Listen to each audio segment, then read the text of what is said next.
श्रीमन नारायण, राधे राधे। श्रीमद् भगवद गीता के 58वें अध्याय का महात्म्य। श्री माता पार्वती जी भगवान महादेव से कहती हैं, भगवान आपने 17वें अध्याय का महात्म्य बतलाया, अब 18वें अध्याय के महात्म्य का वर्णन कीजिए।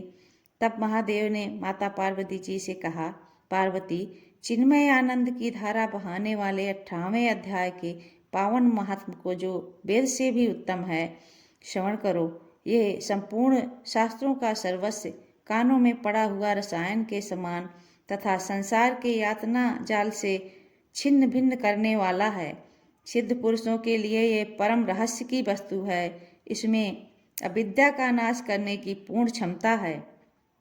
यह भगवान विष्णु की चेतना और सर्वश्रेष्ठ परम पद है। इतना ही नहीं, ये विवेकमयी लता का मूल, काम, क्रोध और मद को नष्ट करने वाला है। इंद्र आदि देवताओं के चित्त का विश्राम मंदिर और सनक सनंदन आदि महायोगियों का मनोरंजन करने वाला है। इसके पाठ मात्र से यमदूतों की गर्जना बंद हो जाती है।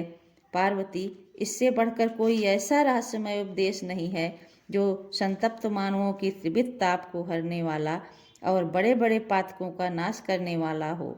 18वें अध्याय का लोकोत्तर महात्म्य है, इसलिए इसके संबंध में जो पवित्र उपाख्यान है उसे भक्ति पूर्वक सुनो। उसके श्रवण मात्र से जीव समस्त पापों से मुक्त हो जाता है। मेरुगिरी के शिखर पर अमरावती नामावली एक रमणीय पुरी है। उसे पूर्व काल में विश्वकर्मा ने बनाया था।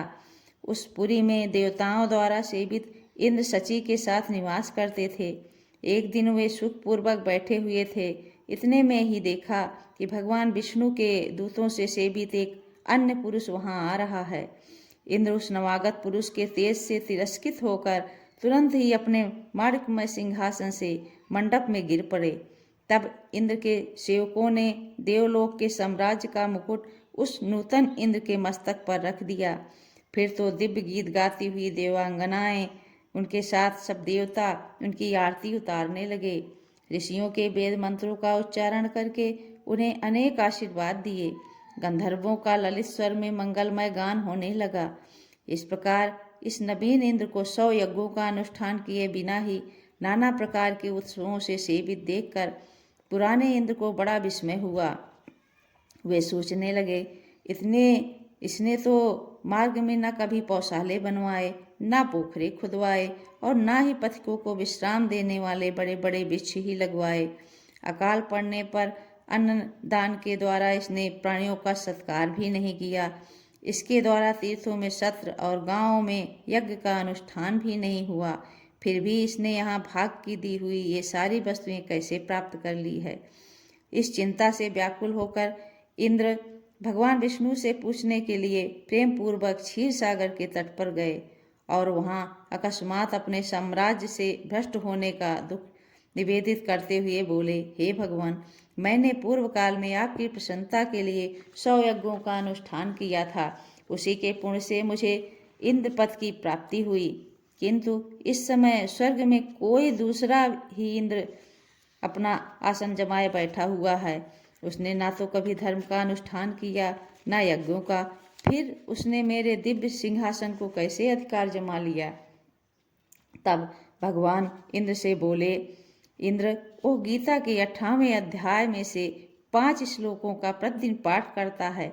उसी के पुण्य से उसने तुम्हारे उत्तम साम्राज्य को प्राप्त कर लिया है।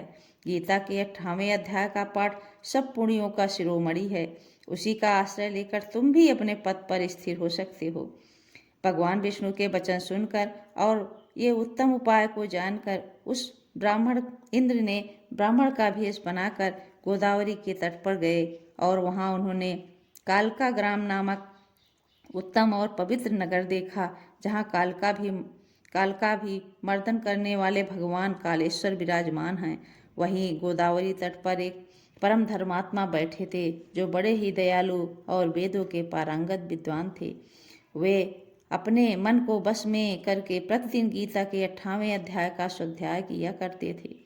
उन्हें देख इंद्र ने बड़ी प्रसन्नता के साथ उनके दोनों चरणों में मस्तक झुकाया और उन्हीं से 58वें अध्याय को पढ़ा। फिर उसी के पुण्य से उन्होंने श्री विष्णु का सायुज्य प्राप्त कर लिया। इंद्र आदि देवताओं का पद बहुत ही छोटा है, यह जानकर वे परम हर्ष के साथ उत्तम वैकुंठ धाम को चले गए। अतः ये अध्याय मुनियों के लिए श्रेष्ठ परम तत्व है। पार्वती 18वें अध्याय के इस दिव्य महात्म का वर्णन समाप्त हुआ। इसके श्रवण मात्र से मनुष्य सब पापों से छुटकारा पा जाता है। इस प्रकार संपूर्ण गीता का पाप नाशक महात्म बतलाया गया है। महाभागे, जो पुरुष श्रद्धा युक्त होकर इसका श्रवण करता है वो समस्त यज्ञों का फल पाकर अंत में श्री विष्णु का सानिध्य प्राप्त कर लेता है। श्रीमन नारायण। राधे राधे। हरे कृष्णा।